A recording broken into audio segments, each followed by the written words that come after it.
आज के सेशन में हम बूटस्ट्रैप से रिलेटेड ही कुछ लेक्चर को आगे लेके चलेंगे, क्योंकि बूटस्ट्रैप से रिलेटेड थ्योरेटिकल कॉन्सेप्ट्स हमने पिछले लेक्चर में डिस्कस किए हैं, लेकिन अब प्रैक्टिकली थोड़ा सा देख लेते हैं कि बूटस्ट्रैप किस तरह से वर्क कर रही होती है और बूटस्ट्रैप से रिलेटेड क्या चीज़ें हैं जो हमें लेके चलनी हैं। तो इस हवाले से ज़रा मैंने कुछ आपके लिए मतलब रेसिपी तैयार की है। अब मैंने कुछ फाइल्स वगैरह पहले से कोड कर रखी थी, दो एक चीज़ें मैं उसको बताना चाह रहा था। हमारे पास एक तो ये मैंने एक फ़ाइल बनाई है bootstrap1.html के नाम से, और एक फ़ाइल बनाई हुई है विदाउट bootstrap.html के नाम से। ये दो डिफरेंट फाइल्स हैं, ठीक है। इन डिफरेंट फाइल्स में एक फ़ाइल में बूटस्ट्रैप से रिलेटेड कोडिंग हुई है, यानी बूटस्ट्रैप के असूलों को फॉलो करते हुए और उन क्लासेस को फॉलो करते हुए जो बूटस्ट्रैप में यूज़ हो रही होती हैं उनसे रिलेटेड बनाई हुई है। और एक है जो हमने किसी किस्म का बूटस्ट्रैप का चीज़ इम्प्लीमेंट नहीं किया है, नॉर्मल HTML का कोड है और जैसे हेडिंग होती है वही हेडिंग है जो हमने वहाँ अप्लाई की है, ये दरअसल हमने की है। अब अपीरेंटली ज़रा डिफरेंस देख लें क्या है। अपीरेंटली आप देख रहे हैं कि ये जो डेटा मैंने यहाँ लिखा है, ठीक है, H1, H2, H3, H4, H5, H6 heading जो है हमारे पास मौजूद है, हमने ये सीखी हुई है। इसमें हेडिंग लेवल 1, हेडिंग लेवल 2 है HTML के अंदर। तो इसमें मामला ये देख लें कि आपके पास जो कंटेंट आ रहा है पूरी वेबसाइट के ऊपर आ रहा है, ऐसे है कि नहीं, पूरी वेबसाइट कवर कर रहे हैं, यानी पूरी बॉडी जो है आपके ब्राउज़र की वो यूटिलाइज हो रही है जब आप H1, H2, H3 लिखते हैं या कोई भी लिखते हैं। इसके बरक्स जब आप ये बूटस्ट्रैप वाली कोडिंग देखें, यही चीज़ यही कंटेंट है लेकिन इस अंदाज से दिखाई दे रहा है और बिल्कुल इसी तरह सिमेट्री है, बिल्कुल देखें सीधा सीधा सारा आ रहा है, ठीक है। इधर से भी यही क्वालिटी यूँ ही मिलेगी अगर आप डेटा डालेंगे तो इस अंदाज से सही, ठीक है। यानी ये किसकी बदौलत हुआ है, ये दरअसल हमने बूटस्ट्रैप की क्लासेस को इंक्लूड किया है, ठीक है। यानी डेव, इधर भी वही डेव बना हुआ है, ठीक है, और उस डेव के अंदर ये H1 से लेकर H6 तक हेडिंग है, इधर भी वही डेव बना हुआ है, लेकिन ये डेव इस वक्त ड्राइव हो रहा है विद बूटस्ट्रैप क्लास, ठीक है, और इसमें किसी किस्म का बूटस्ट्रैप क्लास इस्तेमाल नहीं की हुई। अपीरेंटली ये इसका ये डिफरेंस बनता है। दूसरा इसका, क्योंकि अभी कंटेंट है थोड़े, इसलिए कोई ख़ास फ़र्क नज़र नहीं आएगा। हम कंटेंट ज़्यादा डालते रहेंगे तो फिर हम इसका जो है साइज़ रिड्यूस करके इसको इस अंदाज से इफ़ेक्ट चेक करते हैं कि अभी हमारे पास अगर ये लैपटॉप के ऊपर चल रहा हुआ है तो हमारे पास अगर टैबलेट होगा तो हमारे कंटेंट किस तरह श्रिंक होंगे, और अगर हमारे पास मोबाइल होगा तो हमारे कंटेंट किस तरह श्रिंक होंगे, ठीक है। कंटेंट आपस में यूँ अरेंज ऑटोमेटिकली साइज़ के ऊपर डिपेंड करता है, वो उस हिसाब से एडजस्ट हो जाएंगे, समझ नहीं बात, ठीक है। तो ये चीज़ और भी अगर कंपोनेंट हम ऐड करते चले जाएंगे तो उसमें मज़ीद हमें क्लियर हो जाएगा।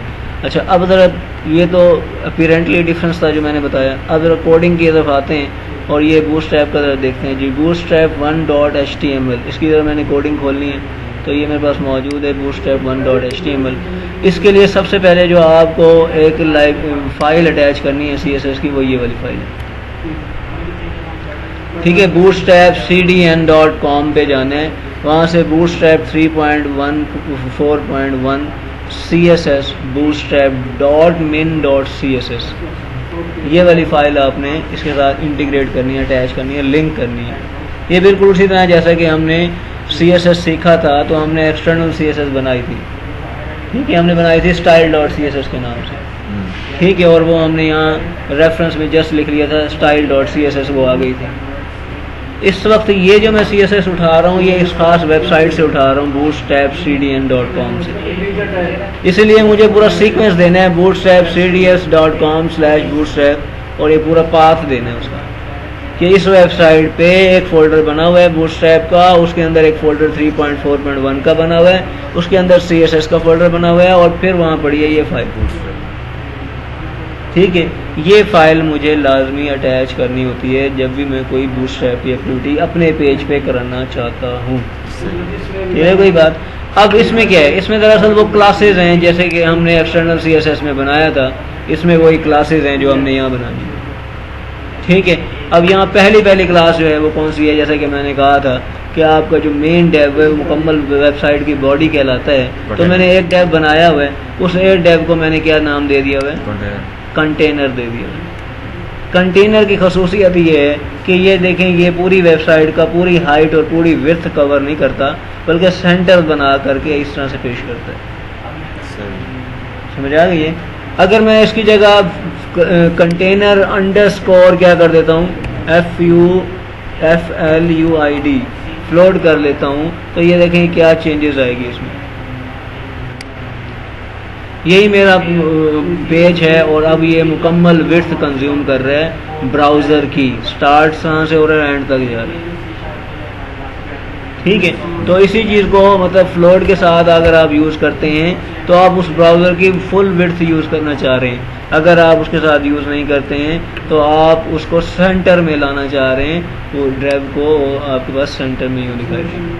समझ आ गई बात? तो ये देखें जस्ट क्लास के चेंज करने से वो अपनी पोजीशन खुद एडजस्ट कर रहे हैं।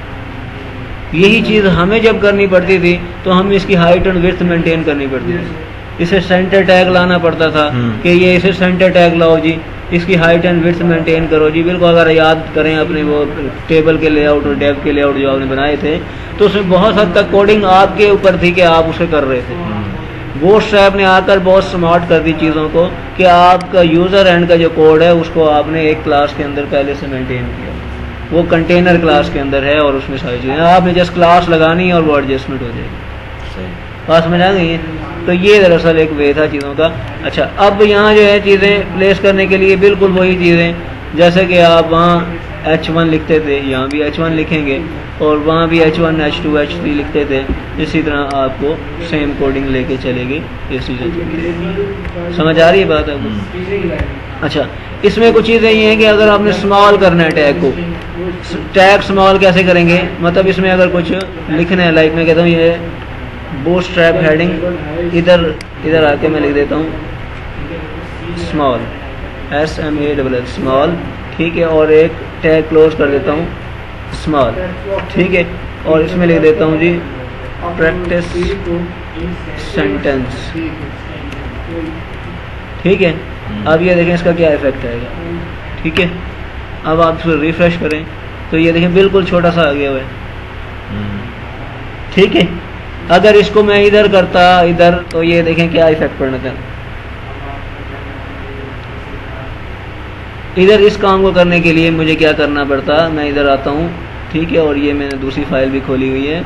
इधर आकर H2 में अगर मैं यही काम करता हूँ, क्योंकि मैंने वो यूज़ ही नहीं किया हुआ इधर बूटस्ट्रैप, तो मुझे क्या करना पड़ेगा, मुझे पैराग्राफ यूज़ करना पड़ेगा और मैं लिखूँगा क्या भला, क्या लिखूँगा, प्रैक्टिस सेंटेंस, ठीक है, और फिर मैं पैराग्राफ क्लोज करूँगा। इसे मैं सेव करूँगा और इसे अब आप देखेंगे कि भी कौन सी चीज़ है, विदाउट वाला है ना, तो रिफ्रेश करेंगे, ये वाला इस अंदाज से देखेंगे सेंटेंसिंग होगा। इसका सब ऑप्शन नहीं है यहाँ बनने वाला, जबकि इसमें देखें किस अंदाज से दिया हुआ है, उसका सब स्क्रिप्ट बन गया, इस पूरे सेंटेंस का एक छोटा सा पीस हिस्सा बन गया स्मॉल का कीवर्ड दे देने से, जो हमने यहाँ दिया। समझ रहे हैं बात? तो ये एक वे है इसमें चीज़ों को मतलब रिप्रेजेंट करने का। अच्छा, और भी हमारे पास बहुत सारी चीज़ें हैं इसमें दी हुई हैं, इसमें ऑप्शन में हम करेंगे। अच्छा, अब हम यूज़ करना चाहते हैं लाइक टेबल, अगर कोई बनाना चाहते हैं तो टेबल कैसे बनाएं।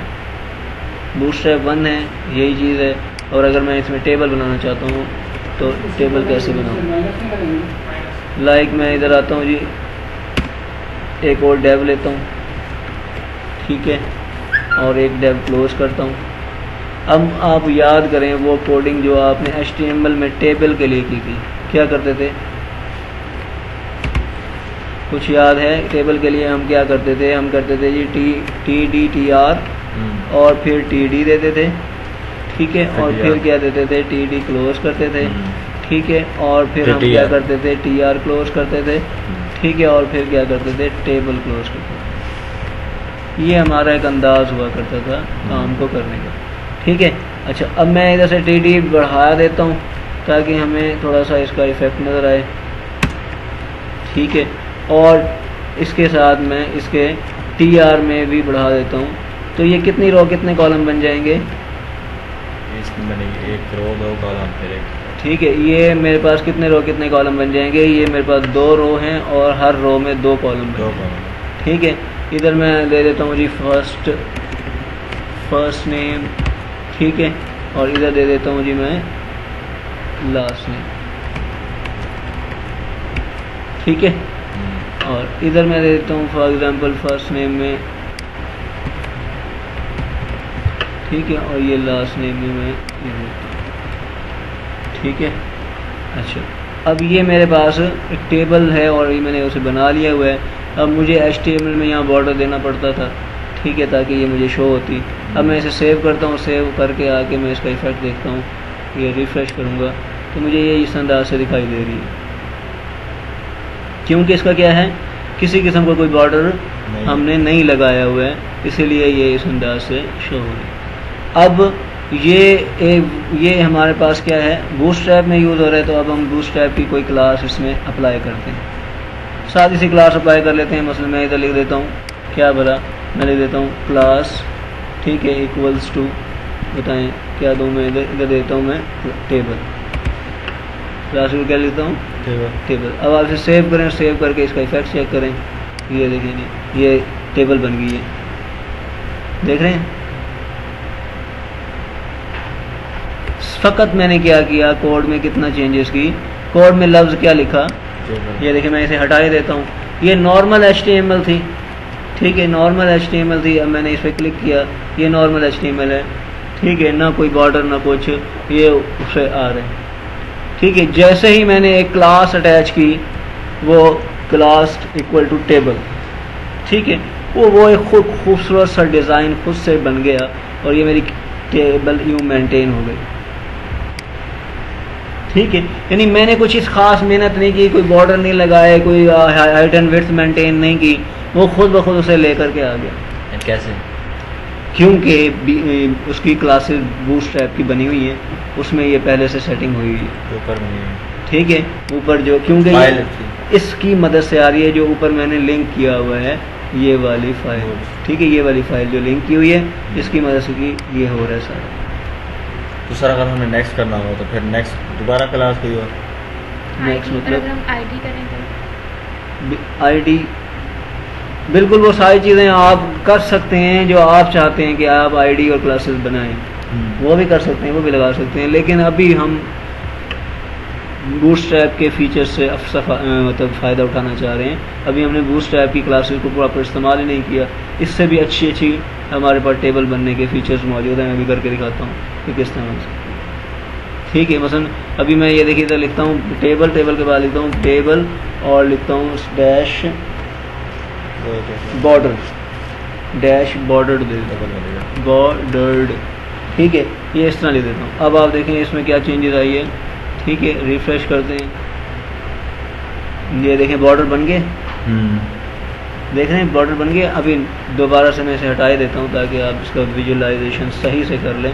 ये मैंने इसे सिर्फ टेबल लिखा है, ठीक है, और अब ये देखें ये इधर से कोई बाउंड्री नहीं बनी हुई, इधर से भी कोई बाउंड्री नहीं बनी हुई, ठीक है, बात समझ आ गई। मुकम्मल बॉर्डर नहीं बने हुए, ये इधर से देख लें, इधर से देख लें, इधर से देख लें, मुकम्मल कोई बॉर्डर नहीं बने हुए, ठीक है। जस्ट ये डिवीजन रो की दी हुई है कि ऊपर वाली लाइन एक रो की डिवीजन है, दूसरी नीचे वाली लाइन दूसरी रो की। इसी चीज़ को हमने अगर यहाँ लिखा हुआ है कि भाई टेबल स्पेस दे करके आप लिखना है बॉर्डर, ठीक है। अब आप इसे देखें, ये मुकम्मल तौर पर एक बॉर्डर बन जाएगा जो आपको यहाँ दिख रहा है, ये बॉर्डर और ये बॉर्डर मुकम्मल पूरी टेबल आपको रोज एंड कॉलम्स दिखाई देगी, ठीक है। यानी आप देख रहे हैं कि चीज़ें बहुत सारी स्मार्ट हो गई हैं। आपको जब क्लासेस चेंज करनी है, उसके बिहेवियर अपना आप उस पर ऊपर इम्प्लीमेंट होने लग जाते हैं, ठीक है। अच्छा, अब एक और क्लास मैं आपको लगा के दिखाता हूँ जी, टेबल रिस्पॉन्सिव। अच्छा,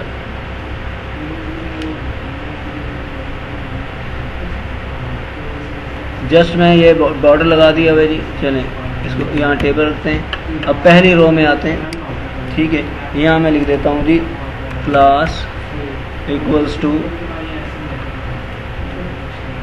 डेंजर, ठीक है। इधर फिर आते हैं जी, इधर लिख देते हैं क्लास इक्वल्स टू इन्फो, ठीक है, इधर फिर आ जाते हैं जी। बहरहाल फिलहाल इतना, अब इधर आकर इसको देखें, देख रहे हैं हर रो के लिए आपने खास पैटर्न तो सर डिजाइन किया हमें क्या पता कि वो पीछे ये डिजाइन है? जाहिर सी बात है, इसके लिए आपको क्लासेस की ज़रा हिस्ट्री पढ़नी पड़ेगी कि इसके पीछे कौन सी सेटिंग है, इसके पीछे कौन सी सेटिंग है। कुछ एग्जाम्पल सर्च आउट करेंगे तो आपको ये इसकी इम्प्लीमेंटेशन समझ आ जाएगी। फ़िलहाल मेरे लेक्चर का हदफ ये था कि किस तरह बूटस्ट्रैप जो है हमारे काम को मज़ीद स्मार्ट कर रही है। हम बहुत सारी चीज़ों को जो पीछे HTML CSS में हाई फाई कोड करने के बाद किया करते थे, वो हमें बूटस्ट्रैप किस तरह स्मार्ट करके ले आई है कि उसकी पहले से क्लासेस बनी हुई हैं, हमें उनको यूटिलाइज़ करना है और अपना काम करा लेना है। सही। ये दरअसल इसका बुनियादी हदफ था। अच्छा, अब ये देखें, टेबल में भी अभी बात मेरी मुकम्मल नहीं हुई है। टेबल को उसने डिवाइड किया हुआ है दो चीज़ों में। टेबल को उसने डिवाइड किया हुआ है दो चीज़ों में। क्या भला उसने डिवाइड किया हुआ है? उसने डिवाइड किया हुआ है टेबल को, एक होता है TH हेड, टेबल हेडर। अगर मैं चाहता हूँ ये दो कॉलम, जो ये दो कॉलम हैं, ये क्या हैं? टेबल के क्या हैं? हेड हैं। ठीक है, टेबल क्या हैं? हेड हैं। और इसी तरह उसके बाद जो आ रहा है वो टेबल का बॉडी है, तो मैं उसको यूँ डिवाइड कर सकता हूँ। उसके दो ये मैंने डाल देने इस अंदाज से। टेबल की body, T body T head, ये दो फीचर मैंने डाले। क्योंकि ये हेड थे, इसीलिए देखें हेड के लिए क्या यूज़ होता था, अगर आपको याद हो तो आप TH यूज़ किया करते थे। हेडिंग आप देना चाह रहे होते थे तो TD की बजाय TH यूज़ होता था।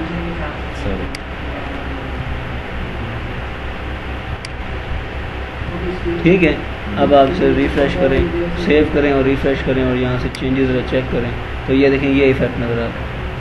आपको वो बोल्ड मिल रही हैं यहाँ से और ये उसके ऊपर थोड़ा सा चेंज हो रहा है। ठीक है। अच्छा, अब आप इसका डेटा और बढ़ाते जाएं ताकि आपको इसकी इंफॉर्मेशन का जो है वो भी मिलता जाएगा। उसमें मैं इधर से ये भी ऊपर ले जाता हूँ और इधर से आकर इसको कॉपी पेस्ट किए देता हूँ ताकि हमें कुछ और डेटा मिले और हम वो पुट कर लें। मसलन ये मोहम्मद है जी, इधर हम कामरान खान कर लेते हैं जी। ठीक है, अच्छा ठीक है, इधर असद कर लेते हैं। चलो ठीक है, अब ये इस पर क्लिक करें तो ये और भी हमें चीज़ें मिलने लग जाएंगी। देख रहे हैं, बहुत खूबसूरत सी स्पेसिफिकेटेड एक टेबल हमारे पर डिज़ाइन हो गई। अब आप इसे थोड़ा सा और मतलब मिनिमाइज़ करना चाहें, चेक कर लें इसको कि ये आया उस पर बूटस्ट्रैप वाले सारे फीचर इंप्लीमेंट देखें हो रही, खुद ब खुद वो श्रिंक हो रही है। कंटेंट मेरा उस हिसाब से सेट हो रहा है। देख रहे हैं, ये वो फीचर्स होते हैं जिनकी वजह से सर इसका मतलब इसमें हमें वेक्टर हाइट की जरूरत नहीं होती, वो खुद मेंटेन कर रहे हैं इन क्लासेस में। यही तो वजह, इन क्लासेस में खुद मेंटेन हो रहा है। सही है। सो इस तरह से ये हमने आज के सेशन में सीखा कि किस तरह से बूटस्ट्रैप इम्प्लीमेंट की जा सकती है। कंटेनर फ्लोट क्लासेस और आगे जो है मतलब टेबल की सारी चीज़ें अप्लाई की। इनकी प्रैक्टिस करें और भी थोड़ा सा सर्च आउट करें, उसको अप्लाई करके लाएं। तो फीडबैक दें अगर आपको समझ आ गया तो इंशाल्लाह। शुक्रिया, थैंक यू जी, अल्लाह हाफिज़।